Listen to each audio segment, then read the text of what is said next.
You broke it! You bought it! Bailout bullshit!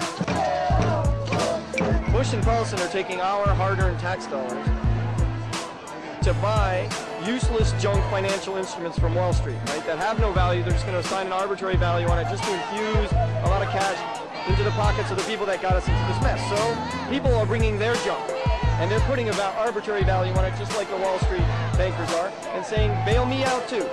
I think that's just taking advantage of a crisis in order to frighten the American people into submission. This is money that we could use for healthcare, we could use for education, we could use for housing, and we could use it even to create jobs and stimulate the economy that way. But instead, we're going to buy all these bad assets from these banks. I am convinced that this bold approach will cost American families far less than the alternative.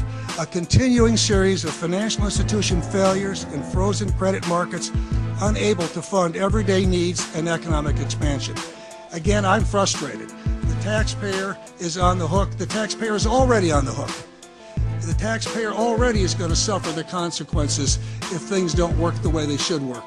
And so the best protection for the taxpayer, and the first protection for the taxpayer, is to have this work. Over these past days, it has become clear that there is a bipartisan consensus for an urgent legislative solution. We need to build upon this spirit and enact this bill quickly and cleanly, and avoid slowing it down with provisions that are unrelated or don't have broad support. This troubled asset purchase program on its own is the single most effective thing we can do to help homeowners, the American people, and to stimulate our economy.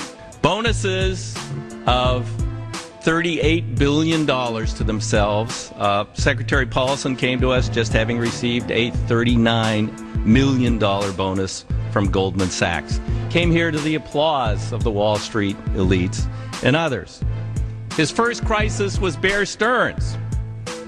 He bailed out Bear Stearns, or he had them acquired with federal guarantees. But he said, don't worry, the fundamentals of our economy are sound. Then along came Fannie Mae and Freddie Mac.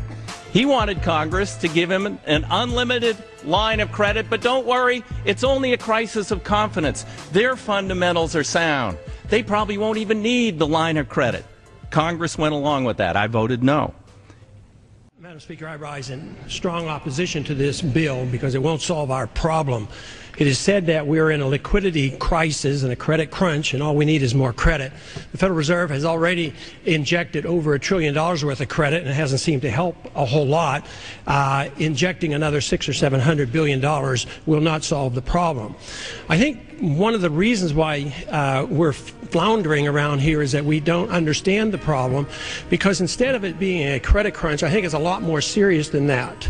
And that is, I think what's happening in the market today is signaling something much more draconian, because it's probably telling us that our government is insolvent, that we're on the verge of bankruptcy, and big things are starting to happen, and we don't quite understand it, so we fall back on the old cliches. What we need is more appropriations, more spending, more debt, and more credit in the market. That means more inflation by the Federal Reserve System. U.S. President George W. Bush made the radical announcement on Tuesday of the partial nationalization of 9 of the nation's leading banks. The federal government will use a portion of the $700 billion financial rescue plan to inject capital into banks by purchasing equity shares. Now I find out, by reading the Washington Times, that very quietly they have folded in all student loan debt, all automobile debt, and all credit card debt. So the federal government is now not only going to be in the housing business, it's not only going to be in the insurance business, suddenly we're going to be in the repo business, out there collecting cars around America so we can sell them to try and get back some of the taxpayers' money. This is nuts. Congress should not do this week. We need to understand what's going on. They can't be slipping in little things like this and trying to jam this bill through. This is way too much like the rush to war when Congress was under pressure to go in for elections. Forget about the elections. This is about the future of the United States of America and our financial system. And if we have to stay here every day in October to understand this and get it right, we should. Joined now by Judge Andrew Napolitano, who says This bailout plan is unconstitutional. Well, you are the constitutional expert. Why? Well, the Constitution is the law of the land. It only lets the government spend money for the general welfare, which is defined as something everybody can use. A bridge, a hospital, a school, a roadway. But to bail out shareholders in order to bring about a change in the market is something the government can't do. It's not bailed out shareholders. The shareholders have lost just about everything on this. Look, if you bought a share of stock in IBM and if you bought a share of stock in Fannie Mae, at IBM you get some interest and you have a vote. At Fannie Mae you get no interest and you still have a vote. Today, the government took that vote away from you. It confiscated private property without compensating you. The Constitution prohibits that. This is nationalization of a business, just as if Hugo Chavez had nationalized an oil company, which he did. The American government has nationalized Freddie Mac and Fannie Mae. It has seized them from the rightful owners without compensating the owners. 2 points. Are you telling me that any shareholder, Fannie Mae, Freddie Mac, any shareholder could file suit and say, this has got to stop, reverse it? They could do that? And any one of my sisters and brothers that still wear a black robe could, with the stroke of a pen, stop this. We're making the taxpayers bear the risk of the shareholders for a mismanaged business. It's better for it to fail than for taxpayers to bail it out, which the taxpayers will bail you out, and on the other side of which it won't. You can't draw that line. Here's the latest reality game. Let's play Wall Street bailout. Rule 1, rush the decision.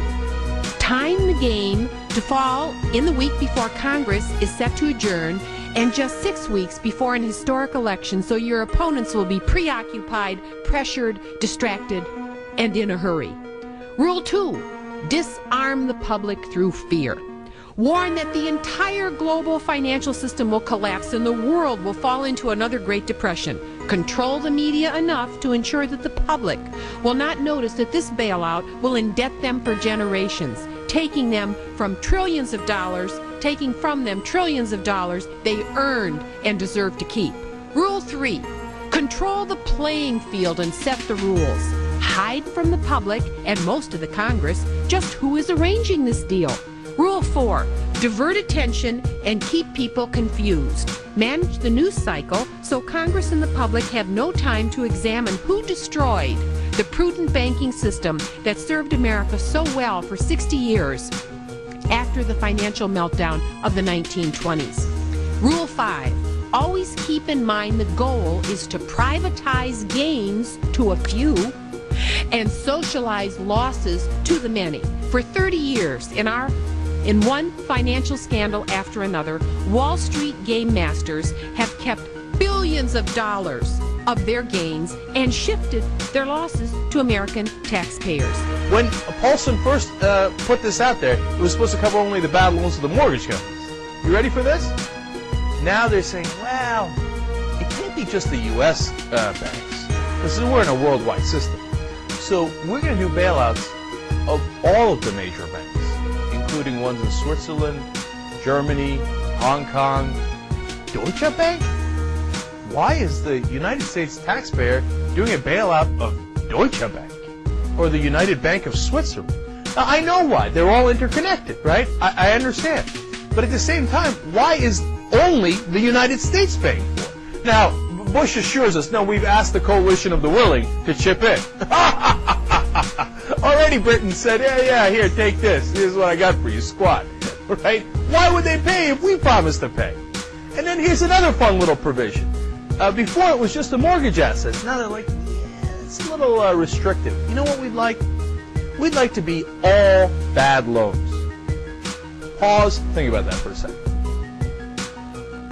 We, the United States taxpayer, we're supposed to pay for all the bad loans of all the banks in the world. You would have to be mental to agree to that. This member isn't voting for a penny of it. Those who created and profited from this game of games must be brought to justice. The assets they stole must be returned to the American taxpayers, right down to the tires on their Mercedes. Mr. Speaker, I ask my colleagues to join me in co-sponsoring my bill to create an independent commission to investigate these well-heeled wrongdoers. Real reform now or nothing.